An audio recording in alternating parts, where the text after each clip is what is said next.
In the first movie, it was Len Wiseman, who was a young director, directing a young actress, Kate Beckinsale, and it was a wonderful challenge in front of us. Kate certainly looks every bit as beautiful as she did when we did Underworld 1, so it was wonderful to have her on the set. She was a leader in this movie.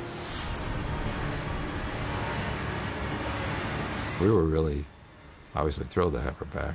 Always hoped that she'd come back. She's Selene. She's the heart and soul of Underworld, really.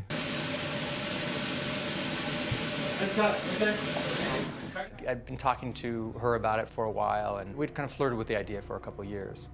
And so it was great. I really believe Kate is Underworld. And so it was really fun to have her back. Set, 3, 2, 1, action! Kate comes in, boom, she gets it in the first take. She so inhabits this character. And Kate, just show us where you're gonna aim again. Mons, how's that? Wonderful. Here we go. Still rolling. Protect your ears. Ready and action. She can switch into Selene like that.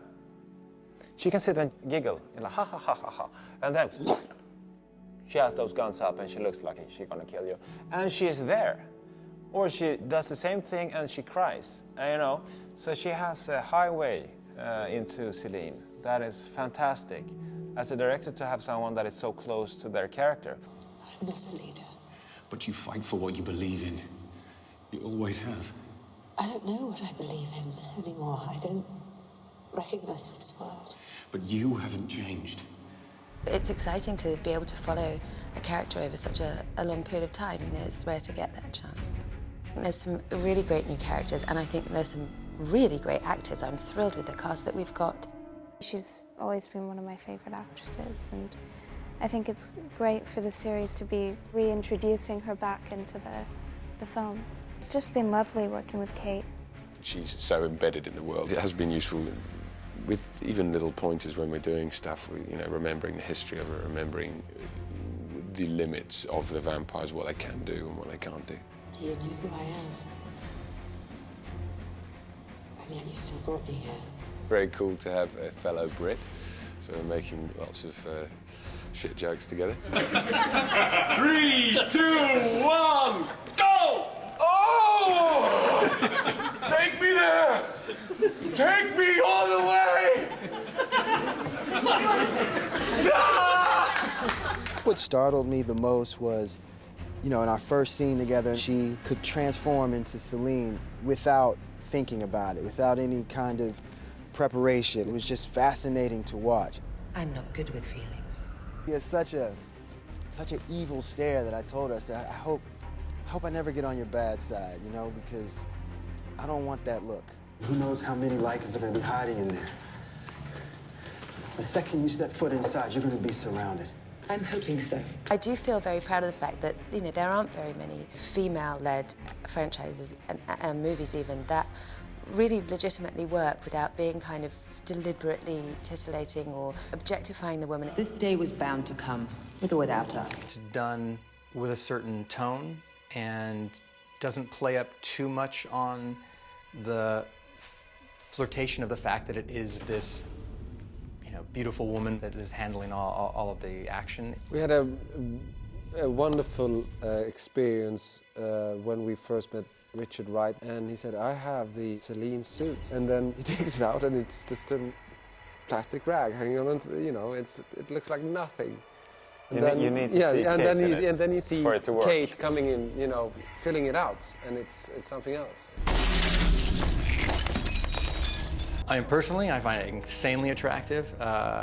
You know, I think that's no surprise. I think any woman who wants to put on clothes that they wore a decade ago and then be photographed in exactly the same way, I think, oh my God, this is such an awful thing to do. But actually, you know, it was a very life-changing role for me, you know, personally as well, so I feel very affectionate towards it. There was a big span of time between the last movie and this movie, so we had to find and research to find the right fabric with the right stretch, the right shine, the right feel, make sure that the corset was fitted properly, so we bone it at the right place so she feels that she can move, and that she would feel again that the death dealer and find her character intact. Putting on the costume the first time was wild. Just the sound of it, you know, is very specific. The first movie I did, I was very intimidated by the costume. I trust it now. The first time I saw Kate in the costume, it was like, she's back! Here she is! And it is fabulous. It has a very strong sense of belonging, and because she inhabits that character with such strength, here she was. Len had always imagined that there would be a scenario where Selene and Michael, Scott Speedman, could have created a child, and so that became sort of the starting point with this movie. We pick up initially, you know, right at the end of the second movie, and Selene and Michael are in some jeopardy, and then everything kind of goes a bit black.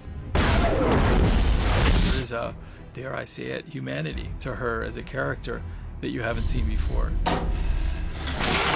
We've been trying to push that theme a lot to make the motherhood affect the Selene character, which previously been pretty untouchable. If you realize, you know, 13 years later you suddenly had a child you never knew about, then adding being a death dealer and vampire, it just adds up to the complexity of it all. It's hard to do an action movie with a woman in the lead because you can't just flip it like it's a guy. The fact that she's a woman is significant, and I think that's what's great about this movie, is that she does become a mother. I dreamt of the day we would meet. Strong women. Strong women. We always end up there. Yeah, it's like we love them. But you know, one thing that I think is interesting with it is that female aggression is not as common as male aggression. So already there you have something that is kind of cool. And so that's one thing that makes it interesting. She's pretty far from the girlfriend. Yeah, she's pretty fucking far from the girlfriend. So Selene is back to do her thing. And now she has a daughter who's actually more powerful than she is. They're only here for her. She's more powerful than any of us.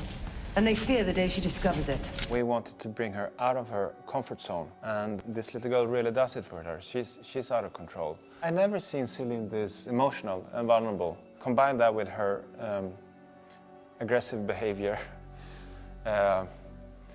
create some interesting beats. It's a nice combo. You were subject one. I freed you.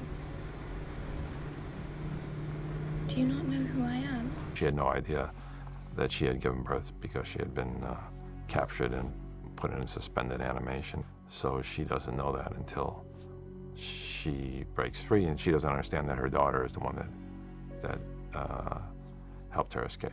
She's softer, but she's also more violent, I think, because she's protective the way as a lioness is protecting her cub.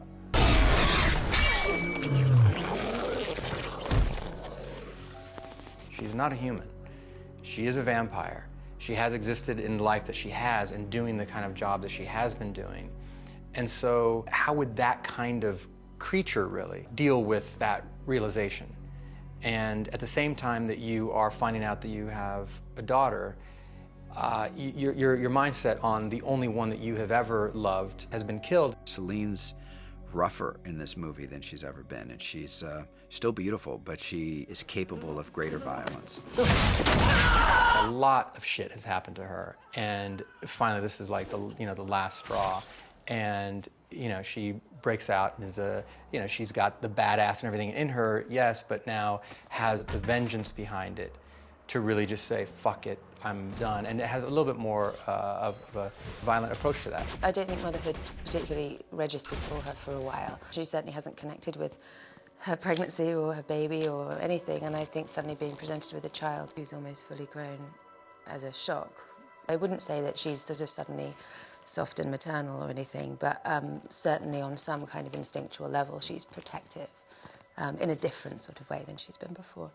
You're as cold as one already dead. You can't delve too much into character and still be an action movie. Yesterday, I was with your father. He was only a little further away from me than you are now. But we skate into that dramatic territory way more in this film than we've done in any of the previous ones. My heart is not cold. It's broken. Those are pretty big, primal, emotional feelings. She saves her daughter, and her daughter saves her. You came back for me. We have that to play with in the story without making her any less of a warrior, any less of a kind of badass. I said I would. What's interesting about Underworld 4 is that there are character moments that you hadn't seen in any of the previous films. In Underworld 3, you saw Lucian lose Sonia and the heartbreak of that and the revenge motive. But in Underworld 4, you see for the first time a certain amount of vulnerability in Selene. We've opened up the movie to come out of just the underworld. It's in the world and there's humans and there's a whole different level of danger. All the films has what we like in movies. It has a mythology that is very strong. It deals with darkness. It deals with strong themes, love, death. And it takes itself seriously, but there's so much cool shit and stuff in it. We're taking another step, and it'll expand the universe instead of just digging deeper. We do have some lore, more classical stuff, but it's also taking that extra step into bringing something new to it. It takes this thing to a new level of excitement and intrigue. It propels the Lycan and vampire hybrid out into the future and amongst us. The movie opens up the future of Underworlds by having a story that does not feel complete at the end of the movie. So I think that allows for future stories that are rather interesting. I'm counting on it.